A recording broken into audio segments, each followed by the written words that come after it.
Life Her Podcast. Hey, you.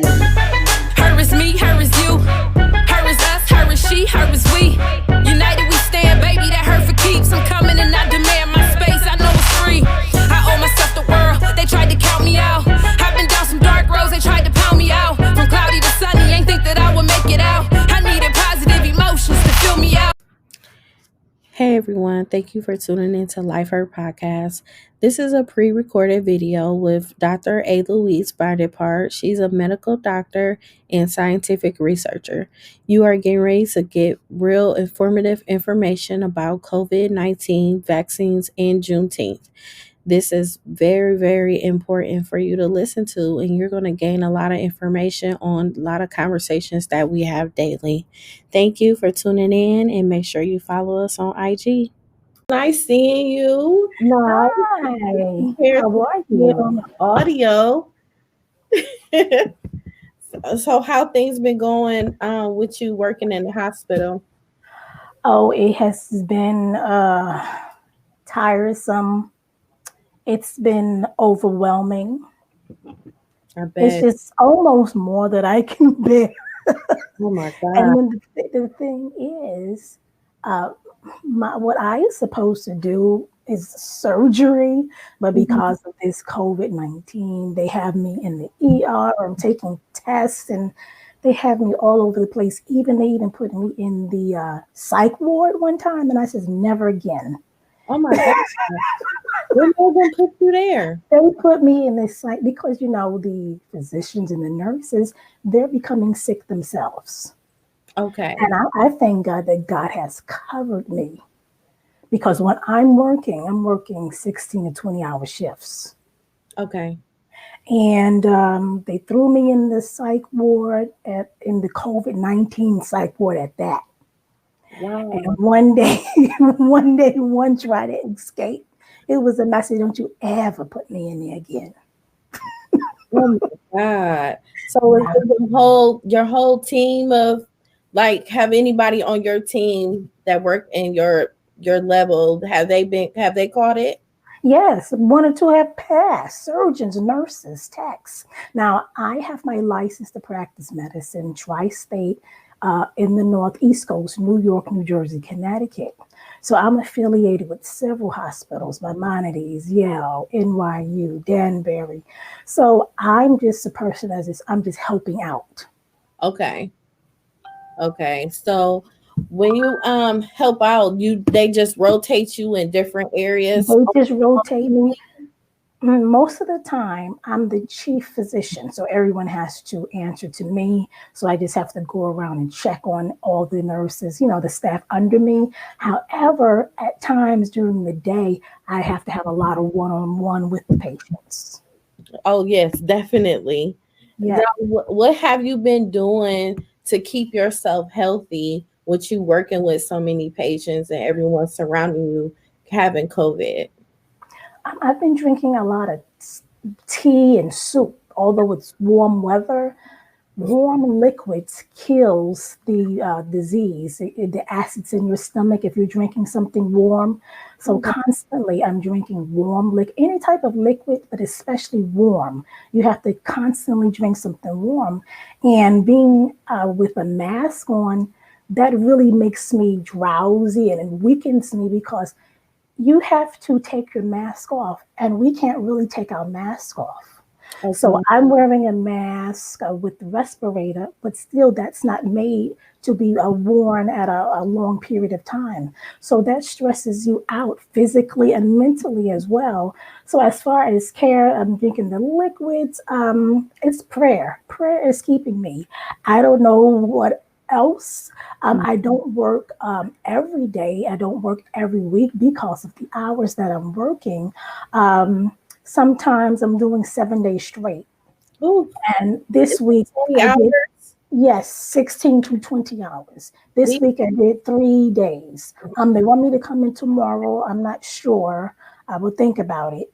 But hey, it is what it is. I'm helping someone. God has been keeping me covered. I mean, I don't know what else to do but pray. I'm drinking warm liquids. I mean, my colleagues, they have been using the same precautions as myself, the PPEs, and sometimes it still slips into your system because it's really, really bad. I mean, the media is sharing a portion of what's going on, but in all actuality, they're not really sharing how really horrific this disease is, and folk think it's a joke, and it's really no joke. Right. Well, so what are some of the symptoms that you realize that people get in a first time basis to a point they're not hospitalized and they can recover at home? First thing, you feel like you have a common cold. You really feel like you have a common cold. So it's kind of difficult to ascertain what's going on with you. Do you have a cold? Do you have the flu? Is it COVID? Now, the unfortunate thing is you can feel well with no symptoms. That's the scary part. A Right. lot of people that has come into the ER, they haven't been anywhere, yet they still received it. So COVID-19 has been out in the air for quite some time, and the government knew. I mean, I'm going to say some things, hope they don't get me, because when people talk, they don't Yeah. like it. But I need to let my Black and brown brothers know what's going on. You have to protect yourself. It's bad enough, and we'll talk about this through this broadcast, health disparities amongst African Americans. But COVID-19 has been out for the longest. In all actuality, when the swine flu was here, it was here, never left, and it just worsened. Oh, And then in China, it's a lot of myths out there, but see, I have an advantage because not only am I a physician, I'm a research research. scientist. So I research a lot. I am with the WHO. So I'm learning a lot in the government, the United States government and other governments, but especially USA. They do not want to let the general public know what's really going on. So you just have to pray, really, and really be cautious, even if you're at home. I mean, you can feel nothing, but it's just, you just have to. It's, how can I say this? Because people say, okay, I have a sore throat. Yes. I have a runny nose. Yes. COVID-19 affects you. When people die from COVID-19, they are dying from heart attacks, liver failure, kidney failure. They do not tell you all of this. And some people have seizures. So it's further than the most people think it is. This is truly a deadly disease. In the north, above, I would say, Virginia, it kind of leveled out, but it's still bad. And now it's about 18, I think about 21 states. The news media always try to downplay it because they don't want to scare people. Right. But the South and rural areas, they are seeing such a spread. And one reason of that, our young people, especially in the African American community, they think it's a joke. They don't really, and let me tell you, when they start opening up, especially in Atlanta, and this is so sad, and they need to be educated. It was about, I think, 300, 400 people at the mall in Atlanta to get the new Jordans, I think. Yeah, Without I saw limits. that. That's ridiculous. That's absurd. So where are their parents? Where are the leaders? We have to teach the young people. And I pass in the urban areas, and they're hanging out, playing dice. They just don't care, and no one is talking to them that this is imperative. This is serious. Yes. So with them opening up everything in certain states right now, what are the precautions that people can take? Because some people, I've heard many stories that wearing a mask makes it worse, Mhm. or sometimes wearing a mask doesn't. So in what area should what a individual should go with playing precautions? Well, I would say try not to really interact with anyone. Um, I know you have to go shopping, but don't just browse the stores as casual. Go in there and get what you need and get out. Wear your gloves because the disease can linger on objects at least up to 5 hours. So when you get home, wash your hands, even in your home, just wash, because the disease is spreading. And sometimes people, they don't think they have it, and they do have it. So wearing a mask is imperative. You are not supposed to wear a mask in your home or in your car. When you wear a mask, that's taking away oxygen from your body. Therefore, it's shutting your brain cells down, and then you wonder why you have a headache, you might collapse. You wear a mask when you're on the outside, when it's necessary, when you are around individuals. Even if you're going for a walk, still wear a mask, because COVID-19 is airborne. When you get home, take your mask off. Don't sit around in the house with your mask. Don't drive in your own car with the mask. Wow. So since you've been up close and personal, what are some of the things that you witness as far as someone on their way of passing from COVID? The symptoms, the first thing that shuts down is the respiratory system, because it's a respiratory, it affects your respiratory system immediately. And then what people don't know, it affects every part of your body, especially if you are overweight, if you already have underlying diseases. However, even if you're healthy, this disease is so strong, it can just immediately shut the functions of your body down. I had a young man, nice looking man. He worked out. He came in with symptoms. He was in the hospital. We hospitalized him. We put him in ICU. Then he was on the respirator. 3 days later, he passes away. He had nothing wrong with him. He worked out. However, the disease was in him. So he got it from somewhere. Wow. His wife said he wore a mask. So this shows COVID has been in the air. Right. So he had to breathe it in, or he touched it somewhere. The wife said he went to the gym. Perhaps he touched it. And then he's touching his face. So you really have to be careful where you go, what you touch, who you're around. We're in modern technology. So you need to communicate with your loved ones by Zoom, by however method you can, especially the elderly community. Yeah. Now, I am afraid to visit my mother, but I had to run an errand for her. However, I did not stay because she's elderly, she's over 70. So, and they're prone to the disease more.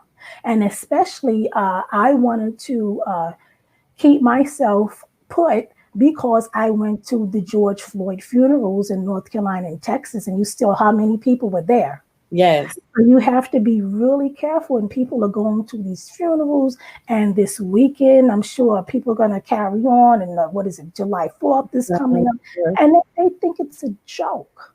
Yes. And you know what? It's going to get worse. It's going to get worse in the fall. It's not a myth.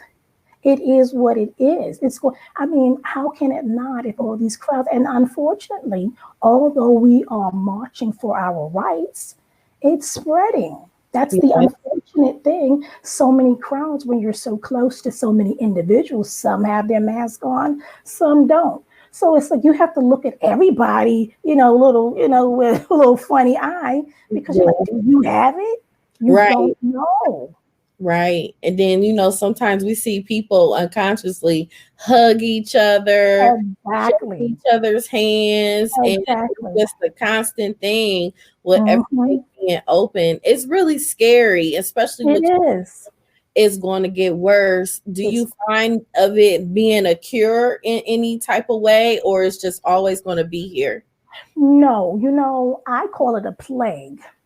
Because, being a spiritual person as a minister, if you read the book of Revelations, it's unfolding before our eyes. And this is a plague, and it's not going to be here always. I'm saying this is a way that the Lord is trying to get our attention.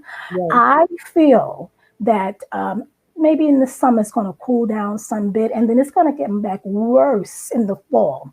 I really don't think this is going to go away for another year. I mean, altogether, perhaps two.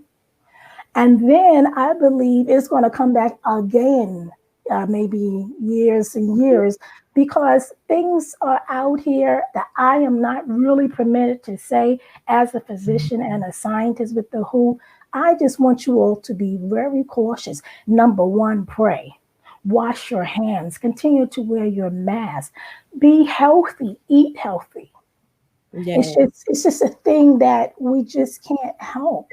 And as far as vaccines, there are so many companies that's trying to make these vaccines, and some of them are fraudulent. You Okay. know, they have vaccines out now that people can order, and when you take the test, it'll tell you you have diabetes, or it'll tell you you're pregnant and you're not pregnant. Yeah. So you have to be careful with the vaccines that you order, because those are fraudulent vaccines. If you can order them yourself right now, do not do that. If Right. you want a vaccine, you need to go to your local hospital, a reputable hospital, and you get that vaccine whenever it comes out.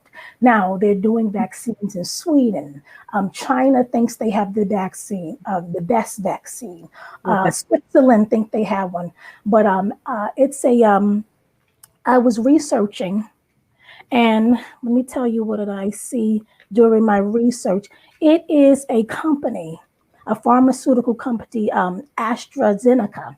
They are trying to do it. What they want to do is give about 30 million vaccines to the UK first. However, Bill and Melinda Gates, they are working with the WHO and various scientists. And this is the thing I want people of color to know. Yes. I don't recommend it at all. Really, I don't. Yes. Because what's in the vaccine, it's deadly to a Black person in their DNA. If you take it, do you know maybe you might become sterile? You may not be able to produce children. You might become blind. I do not recommend the vaccine at all. And it's going to be more detrimental to African Americans. They want to use us as guinea pigs. Pigs. As far as the theory that there is a chip in the vaccine, there is no chip in the vaccine. Okay. Okay? Vaccines were created, I would say, well, it was created by the Egyptians, Africans. They never want to give us any credit. Right. However, in the books, if you look in research books, I want to tell you the right thing. So I Okay. don't want to give you the wrong information now. It was a man named Edward Jenner. The books would tell you he's the first one in 1796 to have a first vaccine for the cowpox, which is not true. True. As you know, history has been distorted. Yes. People of color always had the first of everything. Everything. So a vaccine is a medical intervention for whatever diseases. And diseases are airborne. Diseases are really, they come about from a lot of animals, dirty animals, and unfortunately a lot of these diseases are man-made, because if the United States government, if the people, the citizens really knew what was behind the government, you would turn against your own government. Yes.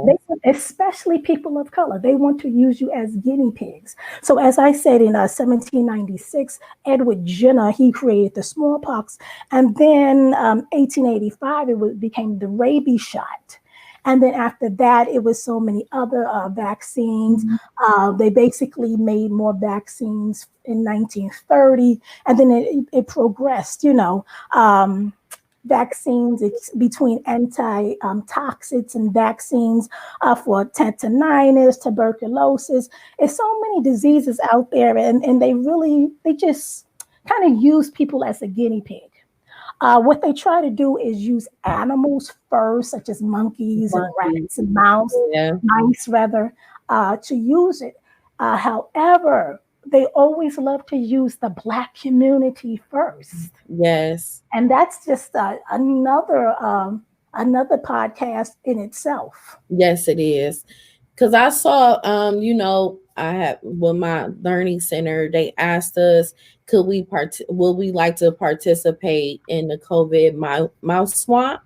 Mm-hmm. And I denied it because, Mm-hmm. how could we make a decision for everyone in the building and we don't know how they feel about it? So Correct. I denied it, and then I was kind of curious. Well, with the children going back to school, will they make it mandatory to get vaccines? Now that We'll that's have a that's decision. controversial. Yeah, that is controversial. However, they might and they can. Okay. Because it's spreading more than what the media is telling you. So just prepare yourself. The vaccine might be mandatory. If they give you the option, don't take the vaccine. The swipe, it's not bad. I'm talking about a vaccine, like a flu shot, like something, the antibacterial that they shoot in you. Right. For the African American DNA, that is going to mess you up, your physical body. So they So just basically made this specifically for the African American culture. basically, I mean, they're going to put it out there, Mhm. but they really want to focus on African Americans. And it's like I said, I don't want to sound redundant, but it Right. is an unfortunate thing that they just target to just to kill us. Now, today we celebrate Juneteenth. Yes. And, it was bad enough 400 years of slavery. And then 155 years later, they still want to keep us down in bondage. Yes. And I want to read something to you that I researched about the Black community. I wish I had a slide to show. Maybe we can do this another time so we Yeah. can put a slide up so Yes. that people can see it. But I'm just doing my research because I feel so bad because most people, I would say 60, 70% of individuals that have the disease are African Americans. Wow. And they're at the highest rate who catches the COVID. And they were saying that myth that African Americans can't catch COVID. They're the number one. We are number one. I Okay. think it's one because a lot of African Americans live in urban areas where so many people together, Yes. and we're not educated. I mean, some people simply don't care. But when I'm saying educated, you're not educated enough about the disease. Okay. And people don't take the time and knowing. The elders, they have to. And I'm not talking about old people. I'm talking about people my age, like over 40. These young whippersnappers, how you would say in their 20s, you could say, no, get your behind in the house. Yes. We listen to us because now these young people, I'm not listening to you. Mm-hmm. It's bad enough the po-po wants us gone, but why put yourself in harm's way hanging out with your peeps and you're going to get sick? Mm-hmm. So this is what I researched recently. The thing is that in the U.S. rate is dropped about 25% of deaths. However, because poverty, education, and housing, they take effect on the African Americans. That is why we are getting the virus at a high rate. This is why we are dying at a high rate. Now, I want to tell you a few things that you need to know. Next time we'll have slides and we'll go more in depth in it. But these are a few things, since we're talking about health disparities, COVID, that all includes in the same thing. Number one, especially to the youth, Black Americans are most likely to die from a chronic disease. Now, in my research, listen, they die more from a chronic disease than a Caucasian. Why? Because they don't have the education, they don't have the finances, they don't have the resources. And a lot of times it's racism. A lot of times it's on purpose. Sometimes it's they don't mean it, but in the back of their mind, they don't care. I've had several patients that I had to go over and talk to because they were being discharged. I'm like, why are you being discharged? And I had to get after some Caucasian physicians under me because they automatically, oh, she's okay, she can go home. And then we retested them and then they had the disease. So they just really just letting them go. They just really letting them go and then they're spreading. They just don't care about the Black community. However, if you go to a certain hospital, if you go to Greenwich, Connecticut, they're taking care of them. But if you go to Hartford or you go to Brownsville, New York City, the urban areas, they just don't care. And they know these people are sick and they refuse to give tests. And sometimes people are on their dying breath. Then they get on the respirator and then they die within hours. And they say, oh, she died from COVID. Well, you could have prevented that maybe a day or two ago. Yeah, but they just refuse They to. just refuse. So that's health disparities as well because the Caucasians, those who run the hospitals, thank God there are African Americans in the hospitals as myself Yes. to really research in this and say, what's going on? What are you doing? You know, because that's not good and they just don't care. So the next thing is I want to tell you about, we mentioned that they get chronic disease. So do you know cancer is really an ethnic group? Listen to this. Ooh. In Black, I mean, whites get cancer. Right. But African Americans get cancer more. Why? Urban areas. These like these new 5G cell towers. Yes, If I'm you gonna go ask out, that. yes, you have. That's radiation. They're actually trying to kill us. If you go in a Black neighborhood, you can go out there and research it. Yeah. Google it. Just go out there, go to a white neighborhood and go to a Black neighborhood. They have maybe one cell tower in a white neighborhood. In a Black neighborhood, they may have 5 or 6. That's radiation. Yeah, it's just Okay. it messes up the insides of your body. Yes, it does, and that gives cancer. Another thing is, in urban areas, they have a lot of factories. Do you notice that? A Yeah. lot of factories, which ruins air. In Newark, New Jersey, I would say 95% of the children have asthma. They don't care. They know where to place these trash places where they have trash and places where it gives out chemical smoke and it's in the atmosphere. And I've noticed a lot of kids have eczema real heavy, or they're diagnosed as having Down syndrome, Mm-hmm. and just all types of disabilities that they are now being born with. Exactly. And I was like concerned about that. Does that come from them getting shots, and when they're going to their doctor's visits and everything, do it develop in that process? I think it's lack of shots. Okay. Let me tell you something. I'll just say over 40. Yeah, I'm not telling my age, but I'm not that young, but I'm not that old. But over 40 years ago, that's all I'll say.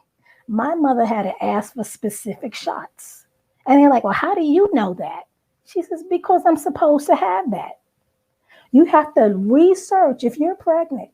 If you when before you leave the hospital, the mother have to have certain shots, the baby have to have certain shots, and through the adolescent years, that child needs specific shots.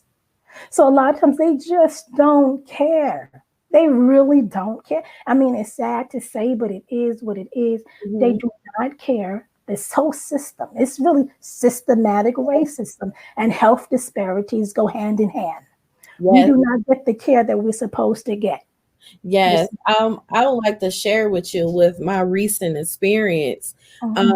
You know, I'm supposed to be pre-diabetic, but they gave me blood pressure medicine instead. But however, I end up experiencing a bad headache, anxiety, and everything, and I had to go to the hospital. When I went to the hospital, they end up checking me into the emergency, put me in a room, and they gave me fluids and some form of thing. It was called a cocktail.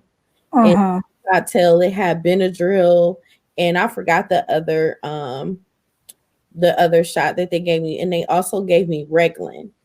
And it was the whole cocktail together. I probably didn't have the IV in my arm for not even a minute, and I started to feel it. And then when I was feeling it, I ended up like having a bad anxiety, like I couldn't keep still, and I kept shaking and moving, and then my body started to feel real hot. So I pressed the button for someone to come in and help me, and I waited a little while and no one had came in. So what I did was I ended up taking the IV and bringing it with me to the door, and I asked someone, could someone please help me because I don't feel right. They looked at me and turned their head. Really? So I'm like, okay, I said, I don't feel right. Could somebody please come in here and help me? And the lady told me, she said, no, someone will be with you in a minute. I said, I don't feel right. I felt like I was losing my mind. I felt like I wanted to commit suicide. I felt like I was dying.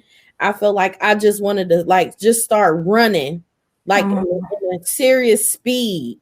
I got so anxious and felt so lifeless to a point I wanted to pull my IV out my arm and just walk out. I had to gain self-control and not let myself go all berserk like that, because I didn't want them to end up putting me in no psych ward like that to make a form of an excuse to put me in there. So it was like I was battling between the medication they gave me and my own mind. So I had to take a lot of self-control and not let my mind just take over everything. But eventually this guy, he came in, he was a nurse. He came in, he unconnected me from the fluid, but he snatched it and he just walked right out. He didn't ask me if I was okay, if I needed any help, what are my symptoms. He didn't ask me anything. And then I asked someone, I said, is somebody going to come in here? I said, look, at this point, I just want to leave. So the nurse that did connect me to everything, she came in and she told me it was the Reglan, because sometimes people react differently from it, and it makes me have all the symptoms that I told her how I was feeling. But it checked me out so fast. I never been discharged that fast. And ironically, it was kind of weird because when I was in emergency, it was like all the curtains was pushed back, all the doors was closed, and it was like 10 nurses, doctors, EMTs. There was so many people in the hallway just there, able to help me, but they refused to. And it like really just it scarred me, honestly. I'm sure that would, because first of all, the way your body reacted, and it was something else in there that they really wanted. It's several medications that they probably put in there. I would say it was 1 or 3 additional something they put in there for you. Actually, they just wanted you to shut up. Yeah. Actually, I'm just trying to tell you, they just want you to be calm. Don't say anything. They didn't approach it the correct way. Yeah, it was like they were upset. I feel like they were upset because I was aware of what was going on. So if I would have just laid there, I wouldn't even be here today. And then told my family I had COVID.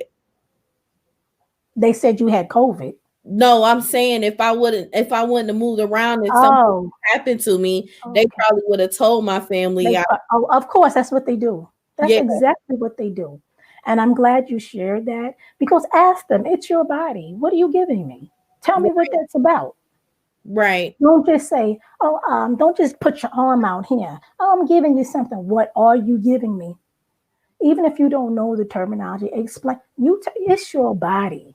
You tell whoever's attending to you, your physician. Some physicians have the audacity to say, you're not smart enough. No, it's your body. Right. They're not God. Right. God gives man the wisdom, but some of them are so cocky and have an attitude.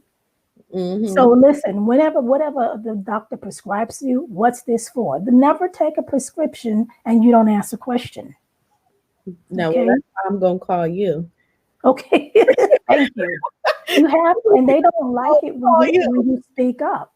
You know, I was thinking, I was like, did you have your cell with you that day? Because you could have called me and said I was your auntie or your big sister, and then I would have straightened it out. You should have called me. I know, and now I wasn't thinking straight. I really wasn't But thinking. they had that medication in you Yes. because you were aware. And they just don't care. I'm telling you, they don't care. They're like, okay, let's just shut her up. They really wanted you maybe just to fall asleep or something, you know, but they put the wrong mixture in there. And then the way you reacted, at least you had enough energy to calm your, at least mind control, because they would have probably put you in the psych ward. Yes. They And that's really, what was on my mind. I hate to say it, they really don't care.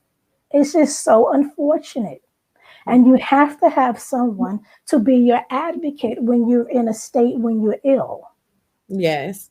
Yes. And it was so crazy because I had FaceTime my husband, and it was like I had to calm down. It was like he was ready to just run in there because no one can't come in. Right. So he was just ready to just break in. Right. Because I just felt so awkward, but I did like a detox cleansing because after the fact, my body was so drained. Yes. So like I just couldn't do nothing. All I wanted to do was like sleep, but I wouldn't let myself sleep. All day. So who knows what they put in there? Yeah. And sometimes they just choose people to say, let's try this one on her and see what works. I'm trying to tell you. Now, I've been in healthcare for oh my goodness gracious. From 12 years old, I volunteered at Maimonides Hospital in Brooklyn, New York. Been at the hospital so long. They let me bless there. That's my main one. However, I graduated from Clara Barton High School in Brooklyn, New York, and it still is Clara Barton High School of Health Professions.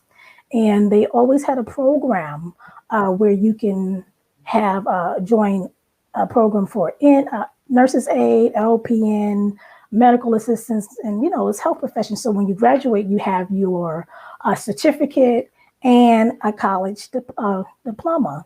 So when I graduated, I was a 16-year-old CNA. So immediately that summer I went and did the LPN course. And while I was in this special program in high school, I was afforded to go to college at the same time. So I'm in Clara Barton, I'm going to Kingsborough Community College in Brooklyn, New York. So I graduated already like with an associate's. So I had that advantage in nursing. So I was a nurse, then I went on to get RN nurse for years. Then I became a nurse practitioner. All at the same time, I understand on every level of nursing through my college years, I worked in the home as a caregiver. So I was like, I know every level, how it is to be one-on-one as a caregiver, a home health aide. I know how sometimes they take advantage of nurses' aides. I understand the role of an LPN. I understand the role of an RN, and I still would have been an NP, nurse practitioner, but God rest my grandmother's soul. She says, you are writing prescriptions. Why don't you just go on and be the real thing? So that's when I went on to become a physician. And I say I'm your ultimate nerd because I just love school. I went to school. And I was just blessed and had wonderful teachers that helped me through it. And I chose surgery because I always sewed up my dolls and I always wanted to fix them and I packed them up. So that's like, I want to do this to real people. I just want to help people. And the reason why I picked cancer oncology, because a lot of people in my family passed away from that. Okay. So, I mean, I love what I do. However, it is draining. It's draining. And now, yesterday, I had a superb opportunity to work with. I don't know if you saw it on Facebook. I'd never been in the room with all sisters. Yes, I saw that. Surgery, and we just enjoy. I was like, yes. Yes, we do exist. So it was a nurse tech, it was a RN, and it was another surgeon. And we were all Christians, and we were in the operation room. And we made that patient, he is recovering well, and he was so happy. And he was a person of color, and I think that cheered him up even more. Yes. We were the ones, right? It's like Wakanda, you know? For real. And especially with all of this, let me tell you, if I go to work tomorrow, it's going to be in Connecticut, and I'm going to wear my Wakanda cap. Okay. Because I am in that mood, because they pushing me. Oh my God. With all this racism. You got to send me that picture. I'm going to post it if I go to work, because they are actually, I know I'm off a little bit, but the health disparities, they're really getting on my nerves, and they're really showing out. Because of the George Floyd, you know, they spitting at us now. So the Caucasian patients, they getting worse. They cussing at us. I mean, it's getting bad. And then the clients, they're coming out. I mean, your co-workers, they are showing out. And I was getting ready to ask you, like, they have the nerve, you know, like, I'm the chief physician here, and then you're going to have these residents, what you want? Like, are you serious? Right. You have to keep your composure and your professionalism, you know, which I just want to put on my Black Panther. I want to do something so bad, you know what I mean? Be like, I'm taking care of you. Yeah. So, you know, like, this is not right, but I memo all my Black, the nurses and stuff when I go to the hospitals, and I'm like, well, you know, I'm on shift tonight, so we see each other, we're like, ugh. So the white ones, they're like, y'all doing it, and then some of them have the nerve to reenact George Floyd. I mean, they're going crazy. Wow. So what was your experience like when you went to his funeral? I cried, I boo-hooed, because little Gianna, everybody knows she became popular because that's his baby child. She says, my daddy changed the world. Now, her and her mother, Roxy, are my cousins on my mother's side. Okay. So I went to support her and Roxy. But people had to support me. I was crying more than them. Oh, my God. So I call myself helping. But, you know, when you viewed the body, that it was so many emotions that came up. So they left the open casket? In North Carolina, it was not an open casket. Okay. In Texas, they have the viewing. They had the viewing in North Carolina, but for the North Carolina service, it was not open. In Texas, they closed the casket once the service began, after everybody marched in. But it's just looking at it that, you know, my mother marched in the 60s, and all these she's a baby boomer, you know, and she boo-hoos all the time. And the town that she lives in Connecticut is Waterford. The KKK marching. Yeah, I remember you told me. I'm like, oh my God. And it's like she didn't even want to go out. You got pulled over too, and I don't even like to drive to Connecticut, because even if you had a Toyota, but I like my fancy cars. I like my Rolls and my Porsche but I can't do that, because they say you stole it. They always lie and say you fit the prescription, you know, I'm like, are you serious? Wow. And it's getting worse. And you say who you are. They don't care who you are. Mm-hmm. And it's getting bad even in Brooklyn. They are showing out. So it's like, you really have to pray, and you just have to say, Lord, am I going to be next? Wow. You know, look at the young lady in your city. She's in her car. Yes. In Ohio, and she just gets shot because of racism. Yes. Actually, they end up doing some form of breaking news yesterday. Mm-hmm. And I guess it was 3 young Black African Americans that shot her. Are you serious? Yes. Oh my gosh, that is so unfortunate. Yes. I guess the guy, the white guy that they did see, think he was doing CPR and he just left this Oh, afterwards.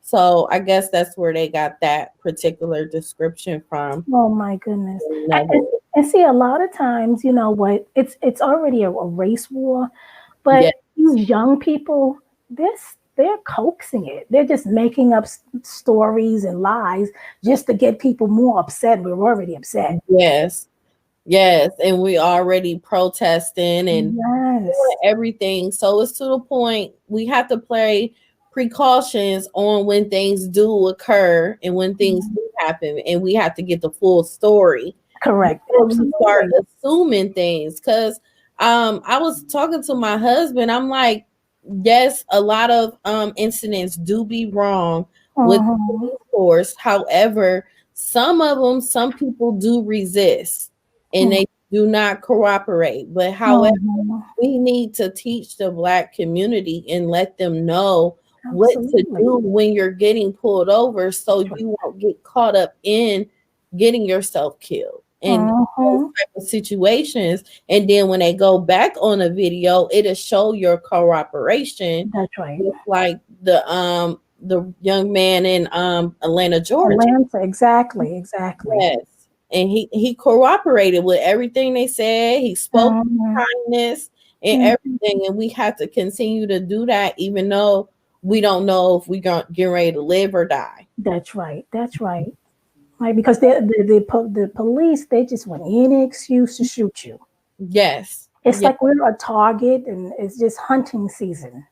Yes. It definitely is. You know, it's bad enough. You know, we're talking about health disparities, but this all links. It's all systematic racism. I mean, like you're going out to the store, you may get shot. Then you have COVID-19, and then say if you just have a heart attack or a stroke, they still might not take care of you properly. I can give you an example. Years ago, when my mother's mother was living, and this is when I was. Let me see, was I a physician then? Yes, I was. Um, this was in a hospital in Brooklyn, and my grandmother was having a stroke, the seizures and everything, and they just pushed her to the side. I'm like, "Are you serious? Wow. Are you?" And I'm telling, and I had to carry on so bad, and I don't advise anyone to do this, but I I got so upset. Do you know I was smaller in size then? I had to jump on the nurse's station and act like a crazy person. Like, you better go get her. Because if she dies, it's gonna be one. Don't do what I did. But Yes. I'm just saying. I'm like, look here, because I didn't say anything who I was. You know, they're like, okay, it's your grandmother. But why should you have to get all crazy and ghetto Yes. to get attention? And I'm Yeah. like, and then I'm like, oh my God, look how you doing. You standing on our things. I'm like, my grandma's already dying. Mm. Like, do so they put her in the corner. Wow. You see what I mean? The Yeah. Black community. And I And think also mm, I've seen we really don't see kids wanting to be doctors and lawyers no, and no. officers, firefighters. We don't hear them talk about becoming those things. Like Mm-hmm. everything is about social media and streets, negative Negativity. that, and it's not to a point we're not educating them enough to let them know it's important for you to be placed in these positions. You That's need to be on the in the council or a right. mayor or That's, just different seats because that's it's right. so important. It is absolutely. And it's an unfortunate thing that history has been distorted. They don't know that we come from kings and queens. Right. No, the young people don't know about Reconstruction. They don't know anything about the Reconstruction period. And what the Reconstruction period was, it was about, I would say, 5 years after the Emancipation Proclamation. Each year, first they were allowed to they were free, and then they began to buy property, and then they would begin to vote, and then we have to talk about this again because that includes the Dred Scott case. And they don't understand Reconstruction. There were senators, Black senators, that served prominent people. And then we have Black Wall Street. There are several uh, places in America that had reputable neighborhoods that had their own banks, and Yeah. especially in Oklahoma, Texas, different places, and we don't know about that. It's plenty of scientists, and one thing I want to say is I don't know why Caucasians don't like us. If that's the case, they might as well, and I'm not being funny, they might as well just erase from the planet Earth, because everything we use every day, a It's Black person made. from You us. can take your child on a walk, everything. You can point out, look, the lawnmower, a Black person made. The car, the remote to get in the car, the traffic light, even products we eat, potato chips, peanut butter, everything. The Everything. iron board, iron, everything is like everything. It was the pattern to a Black person. Even our fast food chain restaurants, it the Colonel for KFC took the recipe from a Black person. McDonald's, everything, Burger King, all these places were founded by Blacks. However, they didn't have the finances or the support, and some of them sold their ideas. That's the unfortunate thing. For something so small. For something so small. Yes. And me, it's just, this thing just ruffles my feathers, because I don't have to look in a history book to know about a king or a queen. Even though I am a mixed stew, I was born in Brooklyn, New York, raised on Long Island, New York. I have lived different places. However, I think I can get along with anybody because I have several cultures in my bloodstream. And as far as being kings, we come from kings and queens. My great grandfather, which is my mother's grandfather, was a king of the Oyo Kingdom, Nigeria, Africa. Now, I went back and they welcomed us. So I am a crown princess. My name is Abiola. So I'm Princess Abiola of the Oyo Kingdom. I mentioned this because he was a king, one of the greatest kings in history. And when I went back, they said, we were wondering what happened to him. He was kidnapped, sold 3 times in America. And his last slave master's name was Crawley, and that was in Virginia. Wow. So that's my mom. So I don't have to read about that. And then we have pictures of yokes around his neck. We see pictures of the stripes on his back where he was whipped. So how is that? I mean, I feel it. That's in my lineage. We all come from royalty, but I mean, I'm that close. You there. I'm right there. And for all of this to be going on. Is that how you end up experiencing going to all 7 continents? Well, I experienced that because that has to do with the ministry part. Okay. My grandparents, they ministered and planted churches. So when like everybody now is global now because of the pandemic. Yes. But before all of this happened, I hate to be like people said, been there, done that, but it's true. I did the footwork. Thank God for social media where the world can see you. But before all of this, as a child, I traveled with my grandparents and my mother. And so that's how I began to travel the world, because I'm continuing to live out, that's in my lineage. So I'm still planting churches and opening clinics and helping, the people of color on every continent. And it's not just in the United States of America. It's all over the world. And people, it's not just the continent of Africa. People don't understand, or they don't know about. There are Blacks. It's history. We can do about 3 or 4 other podcasts. Yes. Because mostly Blacks they were everywhere. The original Chinese was Black. The original Russian was Black. People don't know these things because it's not in our history books. Right. And what Europeans do, they went into these countries and they made it with the Black people. And then as soon as it began to get lightening out. And then it's just so much we don't know. They would take the Blacks. It's our whole history and started. Theirs. Exactly. So even now there are Black Russians. You're like, are you serious? Really, Black Russians, not people that they are there. And they treat them bad. In England, they treat them, now a lot of them, the ones in England, they are from the islands in Africa, mostly Nigeria and Ghana. But what I'm saying is, the systemic racism is all over the world. They do not give them health care at all. Some of them have to fend for themselves. I mean, it's really bad. I mean, that we have to suffer because we are in the image of Christ.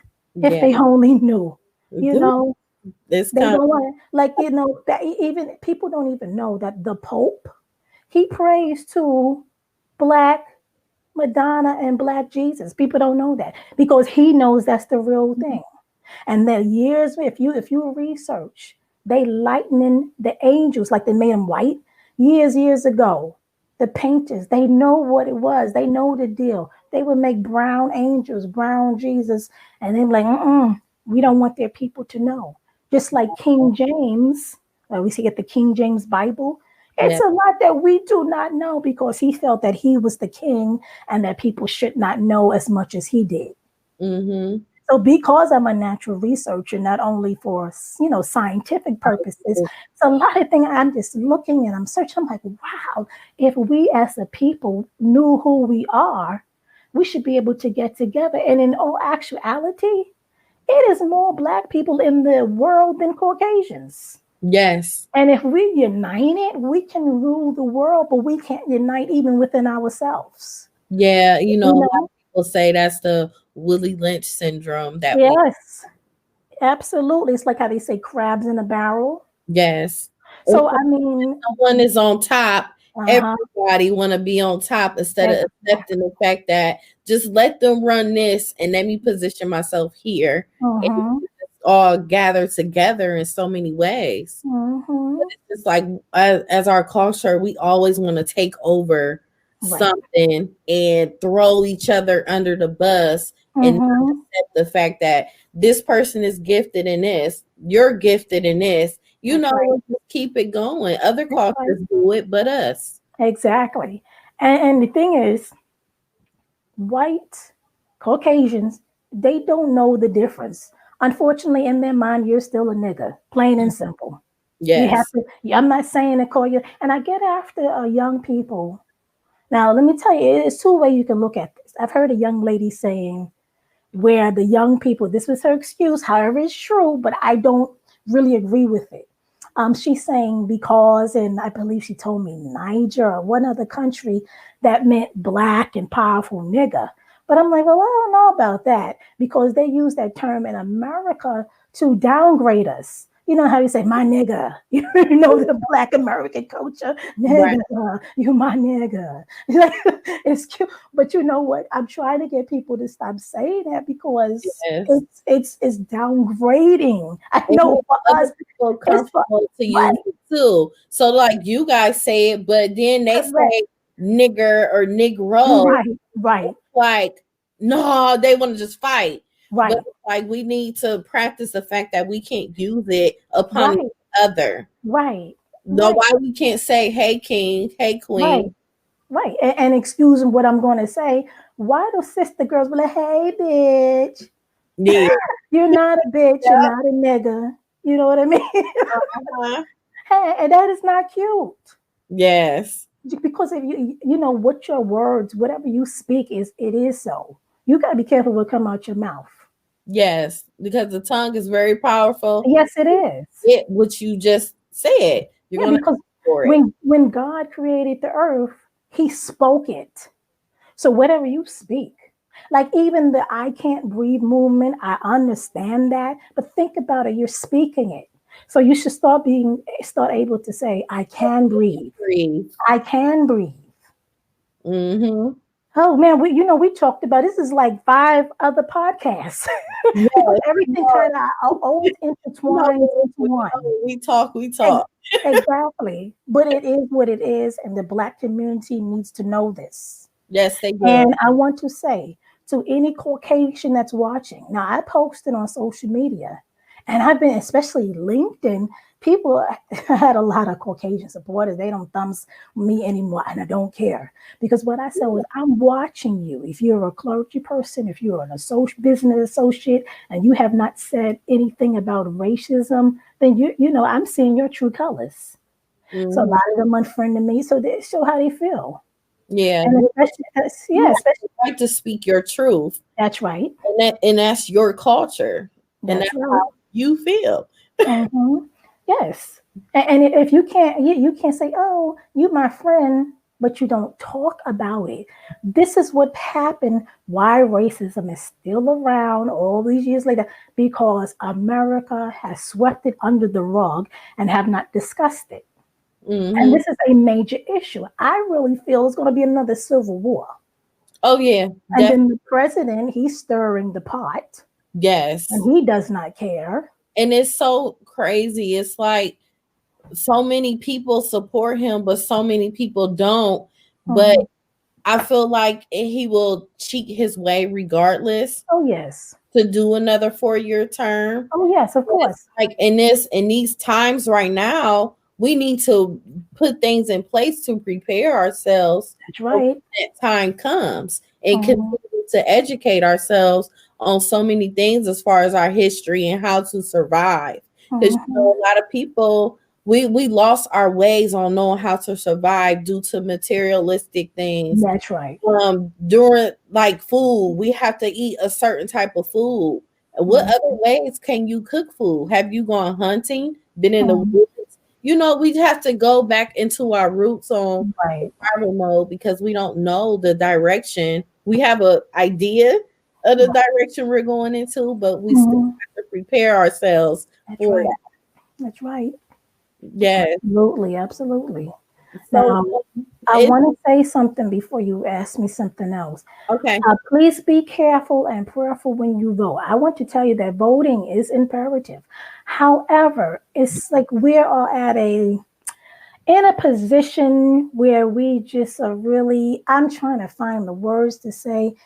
I'm gonna play it simple. Say it simple. We're really messed up in our choice because on one hand you have Trump, on the other hand you have Biden. We have to just hold our nose when we go vote because if you did your research now, Biden is very friendly towards me. However, if you know his background, just because he's a Democrat, in all actuality, he's really worse than Trump. I'm just putting that out there. I was saying the same thing, and then I saw that P Diddy, because I know you used to be in his Mm-hmm, circle. mm-hmm. I saw how he was telling people you Yes, need to be careful who you voted for. yes, Don't vote for him just to put, Trump out. You have right. to do your research and a background check on these different candidates that are Mm-hmm, trying to run for a presidential, seat. And mm-hmm. I've seen a few things in the racial aspect of Biden, and he's quite he have his evil ways. Even when he was the vice president, did you know, were you aware that he said, well, Obama is not like the rest of the blacks because he's light skinned? Did you know he said that? No, I didn't Oh, know. yes. He talks out his mouth all the time. He thinks he's saying something and he's really making it worse. And I think people are overlooking it. And some people just don't know how he really is. Like I Hmm. said, he's friendly towards me. He goes to NAN, which is National Action Network. He just wants to make his face Right. seen amongst the black people. However, his ethics, his thoughts, he says a lot of nasty things about black, Yes. and he Oh, really doesn't care. They he's all very, blame. did you see him on the Breakfast Club with No. May? He Mm-mm, looked so uncomfortable during that interview. And mm, it just, I don't know. It's like he gives off a different type of vibe mhm, compared to Trump. And I mhm. do feel like he is a lot worse. I He do. is. And I think we just have to prepare just to have 4 more years of Trump. That's Yeah. it. I mean, because I think a lot of people they won't vote, and No, if they won't vote, and I know they're probably going to rig it anyway. yes, And definitely. it's like, what am I to do? That's really you want to exercise. People fought to vote. You have to Mhm, vote, but when it comes to that, you just have to say, Lord, what am I to do? And I mhm. want to say, just because he's a Democrat, don't vote. We already know how Trump is. But Yes, then we don't want to get somebody who's worse. He's like trying to play us, yes. You you already know? know. You already know. He can be like, I mean, I'm not gonna wear my Make America hat, but I'm just saying. Yeah.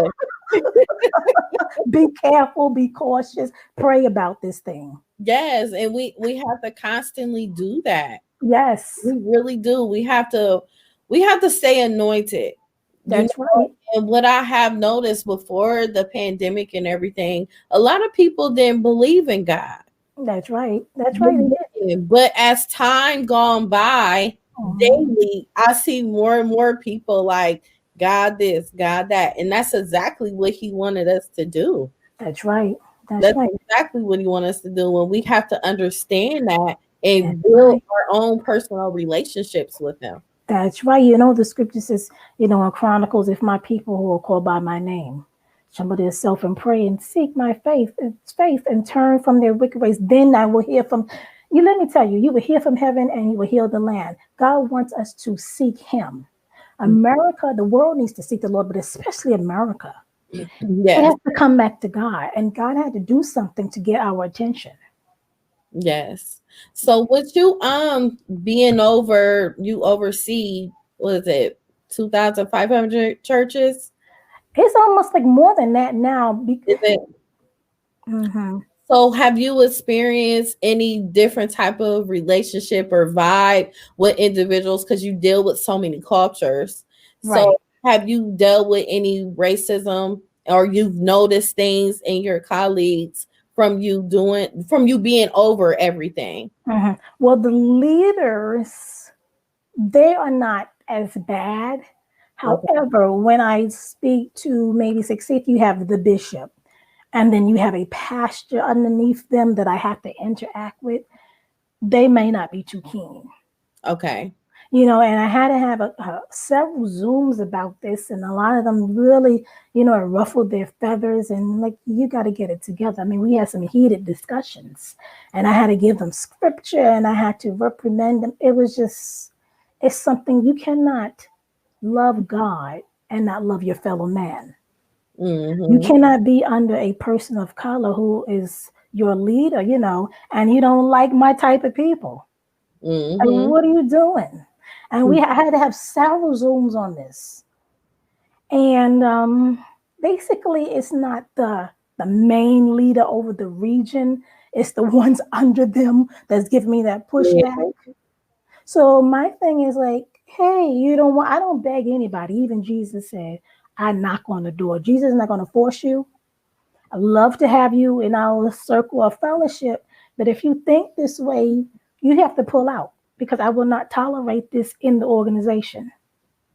So how have you been able to prioritize your time working Oh, 20-hour shifts in the hospital, and then you're maintaining a huge company, and you have, I mean, I what? am juggling. See, the thing is, I'm not working every week. Okay. So when I do work, when COVID was really bad in New York, I was working like every other week. Okay. Now what I'm doing is like 2 or 3 days every other week. Okay. Okay. So I'm juggling so much. Thank God for Zoom and Stream and all these other things where you can connect with people, conference calls. I Yes. am juggling. It seems to me that I'm more busy, I think, because I can't go to these places and I have to send out all these emails. And I just have to the Lord just helps me. And I have to write down what I'm going to do and say, okay, today I'm going to work on this nonprofit. Today, this is what, and I time myself. If I know I have to make this call, okay, this is going to be half an hour. If I have to make this Zoom, I schedule myself. But then I also give me time too, because Yes. you will absolutely go bonkers. Yes. And because of this COVID-19, years and years, people say you need a therapist. I'm like, I don't need a therapist. That's a culture thing. We're not crazy. It's not saying we're crazy, but if Uh-huh. you're doing so much, you need someone to talk to. So Hmm. I have my therapist because you need to release what's in you. Because if you have so much built up in you, yes, you pray. But Yeah. I'm an advocate for therapy. Now, I want to say some people get things mixed up. A psychologist is a licensed therapist where you talk to. However, if you need a sedative, and I will say, I'm not crazy. The thing is, I have so much going on. The thing is, I don't want to get so my adrenaline rushes. So I take a small doses of sedatives just to keep me calm and cool. That's why I'm full. So therefore, you see a psychiatrist. The Black community have this thing, well, I'm not crazy. You're not crazy, but your mental health is important. Yes. You cannot do anything. That would just break down your entire body. You would become anxious. You can have a heart attack. Stress can kill you. Mm-hmm. So never feel that, oh, if I'm seeing a psychiatrist or a psychologist, that I'm crazy. You are not crazy. Well, some people might be a little crazy, but you're not crazy. That's another form of you taking care of yourself. Absolutely. Putting yourself first. Absolutely. Absolutely. Yes. Absolutely. And Because so it's extremely important for us to do that on a daily basis. Yes. And I found myself, I have a cousin and she just laughs about everything. And I'm like, why do you laugh? She said, you know what else you're going to do? And let me tell you, I have become her.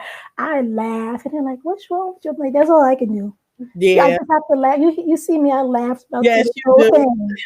You Because I have to. I have to laugh. Yes, you The do. things I encounter. No, I have to. What I'm gonna do? Because the way I really feel inside, Yeah. I'm not permitted to say this on live. You know, I have to keep my professionalism because you're angry, you're mad, you're sad because of this racism. You're upset about that your people are dying from COVID. So I have mixed emotions. There's just so much going on. Yes. How has it been as far as you donating to the community? I saw that you were doing grants and everything. So how is that coming along? That's coming along well. Now, as you know, I have 7 nonprofits. So Yeah. at this time, if you will go on my website, you know, we do certain things for each nonprofit. But this time we've come together and we're donating to the people of the world for COVID issues. Okay. I had a deadline. However, we are still giving grants to different organizations, to individuals. People get mad with me. I don't pick. My job is to get the resources. Right. I am blessed to be connected to the wealthy. And a lot of people, you know, they just ask the average Joe. And most people now in this economic time where people don't have money. Yeah. However, I am blessed to be connected. Thank God. That's how I get my money and I'm able to give the grants because these people are my private donors. Yes. And they don't give. They don't give. It's so. Do you know how many millionaires and billionaires there are? But they don't give. Where are these black stars that all the children go buy their record, their CDs? Like, what are they doing? You support these people, even movie stars. What are they doing? They have the money.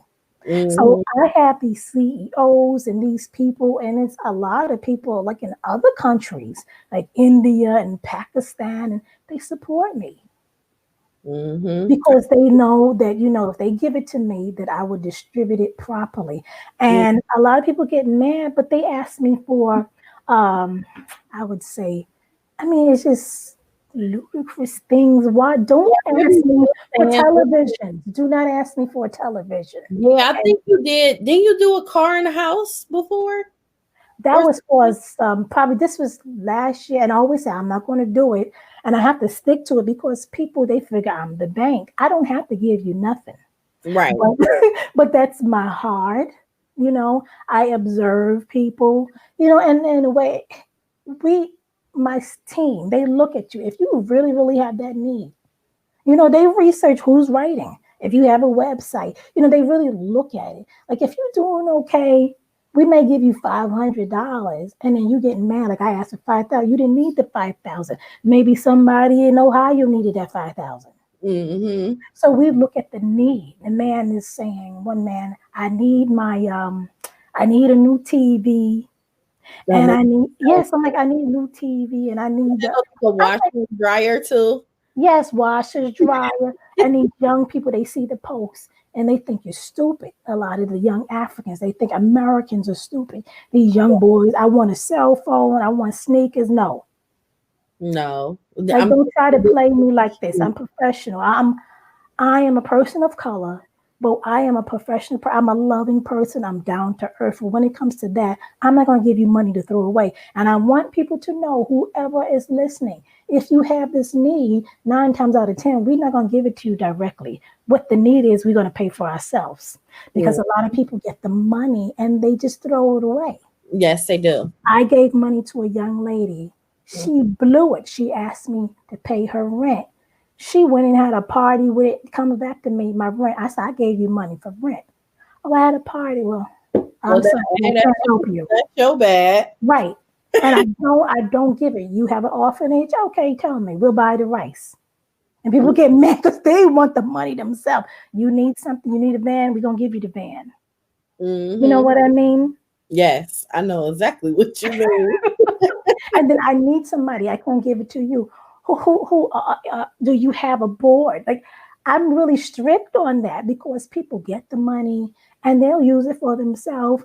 And I was reported to me, I gave to a nonprofit, and the person in charge of the nonprofit used about 90% for herself and just gave a little bit to them. And I was like, Yeah, and I have to get after it. I see that in a lot of nonprofits. Mm-hmm. They get funded so much money, but you don't see it come out It's true. to the community. But besides, they're giving it to their staff or themselves or That's right. other people that's on top. Right. You know, they dip in many of that. I've seen it happen on so many occasions, and you know, it's really unfair when you have individuals like me and you that's out there that's really doing the work. You know.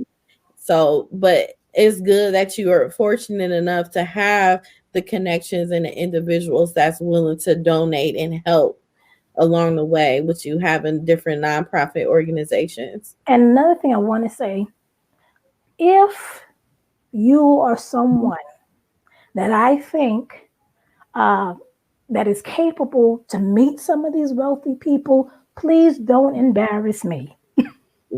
I can give you an example.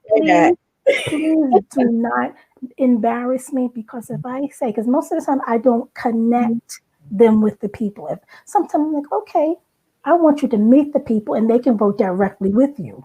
Yeah. I had a man who wanted to get some extra money, and I said, look, you have an easy $50,000. They want you to be a master of ceremonies, and they want you to work on some voiceovers and all of that. Do you know he didn't show and say, oh, I had a meeting with Bishop so-and-so. Well, Bishop so-and-so is not paying any of your bills.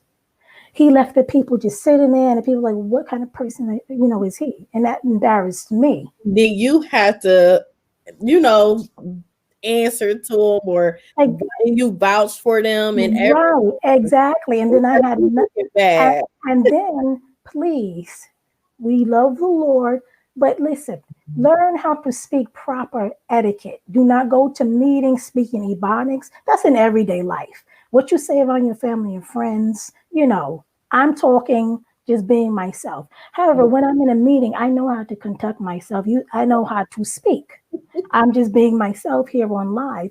Don't go to meetings. Somebody, yeah, dang, yup. Don't do that. Yes, son. You heard me. Don't do all that stuff. And then if you're religious, learn other phrases then. And don't be sucking it in.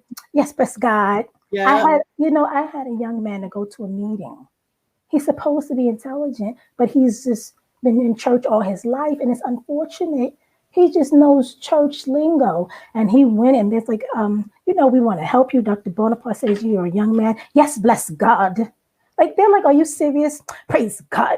And he said, how you doing? I'm blessed and highly favored. Hallelujah. I'm like, you can't do that in front of business people. No. You cannot do that. They do that. And I'm like, are you serious? Oh my God. And then, how we talk. We just go all over the place. Yeah. This is good for people to hear. Another thing, if you are in a church, That's just shout, shout, shout all day. Where's the word? You need the word of God. Listen, after you finish bucking, you need to pay your bills. So get some education. Yeah. You know, don't go. I knew a lady, I give you so many examples. I knew a lady that went to court and her son was in jail, and she stands up and she tells the judge, he's gonna get out. And the judge was like, listen, he going in for another 2 years. You'll be acting like no. Like don't do because they don't be caring. They don't About that. They don't care. They so don't my care. thing is to people of color, especially church folk, conduct yourself properly. You know, govern yourself accordingly. There is a time and place for everything. Yes. You know, even in everyday world. You know, like all that bucking and sweating. You can go to church, have all these conference, but where's the money? I had a young man ask me for money. If you can't afford a conference, then doggone it, don't do the conference. Mm-hmm. I think it's a shame that you have to do a fried fish and chicken to do a don't do it. Yes. Have resources. You know, I mean, money is important. Have the connections. What I'm saying is get finances. Finances are out there. Don't say, oh, we can't get it because we're Black, but they're there. You just have to do your research and be connected to the right people. You might have to go someplace and play golf. You might have to go someplace where you're the only person of color. Get out of the box. Get educated. This is modern times. At least get you an associate. Do something. I mean, have a business. Stop going, how they say, to the man. Get your own business, especially now in this pandemic. You should be investing, even if you start out with penny stocks. I know you got to buy land. Land, absolutely. Real estate is imperative. Yes. Own that building. Own it. Exactly. Yes. And stop renting, owning. Do you know how much money you can make on the net? Do you know how much money, and I have to do that Zoom because I have to teach because I've just been so busy, how much money you can make on the net? I've made thousands of dollars. I gave it right into the nonprofits to help. But it's so many ways that you can make money. People are like, I'm bored. How can you be bored? And you have a computer or a phone. Mm-hmm. You can sell weed and wigs. That took your advice on a lot of things. Yes. Yes.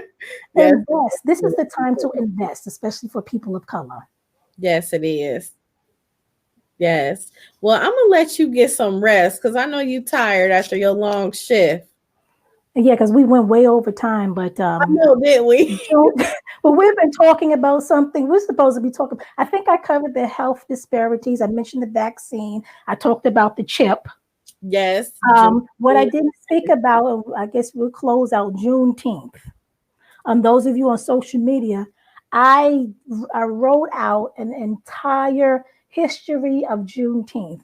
However, to summarize it, today is 155 years later. Let me just backtrack some and I'll tell you why the emancipation. Now, first of all, on December 31st, 1862, this is the reason why Blacks have the tradition of watch night service. That night before, they were waiting for President Abraham Lincoln to make the decision whether they were free or not. So they all went to church and prayed. So now you know why watch night service is imperative. Find yourself somewhere in church, or even if you want to party, find yourself on your knees when the new year come in, because that's a part of our culture. That's where watch night comes in. Then the next day, January 1st, 1863, the Emancipation Proclamation was put in, and then it's supposed to have been, everyone was supposed to be free. So there were two states, two regions. A lot of people don't know about North Carolina. Entire region of North Carolina, they were still in bondage. Then the one that everyone or a lot of people don't know about, more people are learning about, in Galveston, Texas, the general came through and he announced that the slaves were free, and there were 250 the 1,000 slaves in Texas still under slavery until June 19th, 1865. And then what has been told in history, they all begin to celebrate and dance. And that's why we have these parades and celebrations. So I've celebrated July 4th for many years, but the last few years, I just cook out and I just relax because guess what? Independence Day, we were still in slavery. Independence Day was July 4th, 1776. We didn't all truly become free until June 19th, 1865. And unfortunately, 155 years later, we are still not truly free. No, we're not. But we're not going to be silent. I encourage you to protest. Just be careful out there. I want you to use your feet and your vote. It's imperative. Yes. Oh, thank you so much. I really talk so much, but you know how we do. Yes. You have to do this again. It was supposed to be about one thing, but I think the things we mentioned was imperative for the people to hear, especially the Black community. Yes, it was very important and very informative for them to actually gain information because we just don't know. No, we don't. We don't know. And with you having such a strong background in history, even going all the way back to your great grandmother, I already know you ain't gonna tell us nothing wrong. That's right. And what I want to say is taking a swab, it is painful if they stick it up your nose. Most people, like if you want the COVID test, that's okay. But as far as the vaccine, I would not say take it, especially the Black. Nope. Do not order it over the internet. Those are the fake ones. They're in the process of it. When they bring it to America, they want to give it to the Blacks. The real ones are going to go to the UK first. So just be careful about that. You only have to take it if it's mandatory, and just pray. It'll never become that. Yeah, we're just praying that it does not become mandatory. Yes, because folks ain't gonna be taking it. No. I know Also, please pray about who to vote for. Like I said, the whole thing is I just want you all to pray and seek the Lord. I thank God that I have an open mind, not only on this. I think my spiritual aspect helps me along in the medical field and the science field, and just in general, everything I do, I pray. So I'm not trying to get you saved, but as a clergy person, if you are watching this, whatever you call God, Allah, I need you to pray. Jesus is the only way.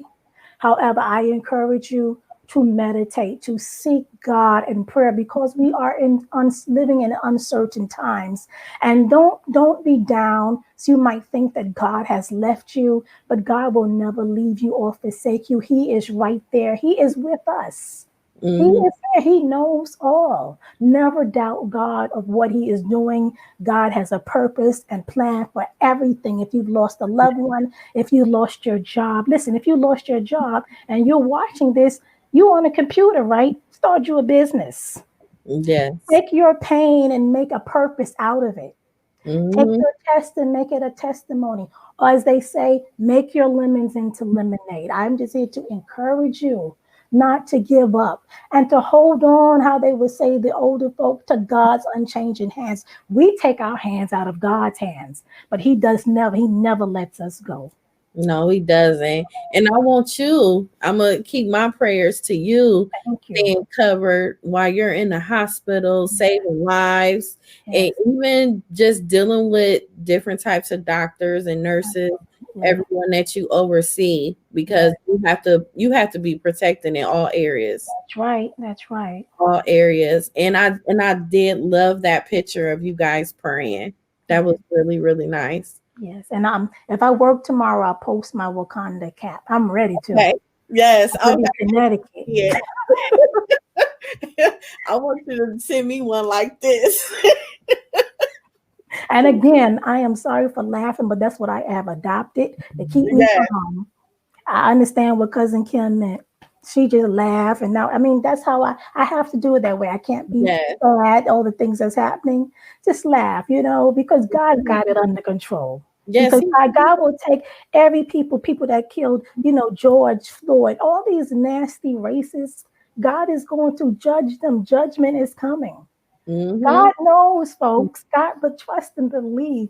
God, you just live right. And you give honor to God. And you walk in the ways of the Lord. And He will protect you. And He will keep you and your family covered. So fear not. The Lord is with you. Yes, definitely.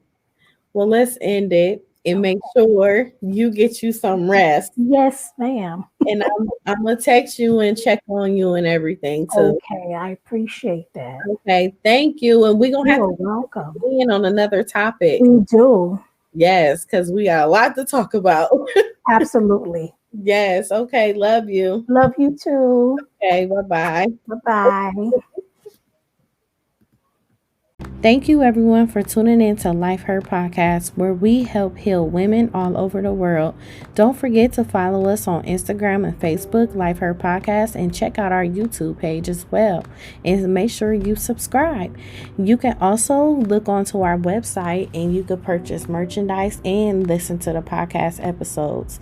I am Yvette Lloyd. I am Life Her. Love yourself, ladies. Take care of yourself and others you love dearly. Stay tuned for the next session. Don't make it be your last.